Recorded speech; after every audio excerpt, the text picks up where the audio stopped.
All right, great guys, you've just got your mirror. We're about to go to the putting green and work on calibrating our putting stroke. I'm gonna typically start from around about 5 or 6 feet just for initial calibration. It's not necessary to be 5 or 6 feet, but that's just where it's a nice baseline every time. Take out the beautiful packaging. The mirror has both left hand and right hand as well. So if you're a left-hander, just flip it over. Right-handers, obviously it's the shape of the path arc that makes that quite obvious. Move to around about 6 feet from the hole. Initially, when I'm walking in, I'll get a general idea of what this putt looks like. So it doesn't have to be dead straight, but we want to find a putt that's as straight as possible. I'll come back and have a read of the putt, adjust the mirror. Once I'm happy with where that mirror is, I'm gonna peg it down with some corner tees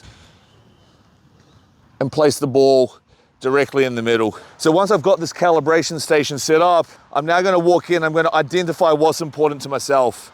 So let's run through these key facets. We've got shoulder line, club face alignment, and then we're gonna look at the path to face relationship, obviously whilst all encompassing keeping the eye line as close to that target line as we possibly can. So as I walk into this putt, two of the key elements is the eye line and the shoulder line, and blending those two together. So on the inside here, just above the Back to Basics logo, we can see there's the shoulder alignment line, which is right here.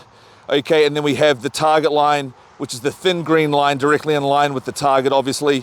The bold line is the path curve. Now that path curve is matched up to the face rotation. So these face lines are always square to the path in which the club is actually traveling on. In initial calibration, I might hit the first putt and it might miss to the right. I'm just going to adjust the mirror. So in the initial phases, I've just put down the 2 corner tees. So very easily, I'll just take the rear tee out, slightly adjust the mirror, place it back in, and run through the same process. Shoulders are square, eye line's on the target line, face square to the target line. Go ahead and roll the putt. So now I've established where the mirror is going to be for my training going forward. So from here now, what we can start to do is we can start to calibrate the stroke pattern that we desire to have.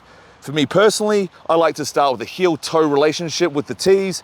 That tells me that my strike location is going to be out of the center. From there, we can start to understand our tendencies. I take 2 tees, placing those 2 tees on the heel and toe side of the putter, walk on in.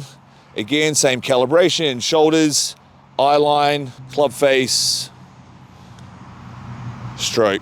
Now, if I'm missing those 2 tees on the heel and the toe, that tells me I'm getting a really nice centered contact. The feedback to me as the player is going to be very consistent. I can then start to monitor how fast the greens are rolling. I can start to monitor where the break location is. So a lot of my calibration is done in the first 5 minutes on the putting green. If I was to catch the toe side tee, what that might tell me is that the path of the putter is traveling in a block direction or a rightwards direction for a right-handed golfer. Or if I was to tap the inside tee, it's more of a pull direction path. Obviously then, as players, we're gonna start to adapt the club face, and that's where we really find that inconsistency. So it's really important to find those tendencies that we have, and then working with the mirror, we can start to minimize those errors and actually create that consistency of face to path relationship through quality calibration every time we walk to the putting green. So if I was to notice that I was possibly catching a little bit of the heel side tee through the impact location as a general tendency, and I guess as most putters, we're going to have one side more than another in terms of a habit that we create. I'm now going to put myself into a position whereby I have to avoid a tee at the back of the putting stroke to enable myself to actually miss that tee on the inside. So I'm going to take this tee, I'm going to place it back here at the top of the putting stroke. So now what's going to happen is, as I work back into my stroke pattern, I'm going to create that relationship where the putter stays on plane, works back into the middle of the putt,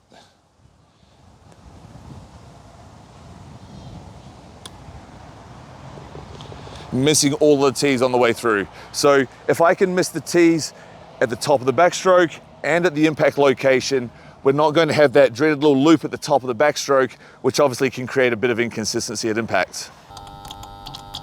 So in terms of speed control, in terms of how fast the ball's rolling, that might be a byproduct of the stroke length, backswing versus the through swing.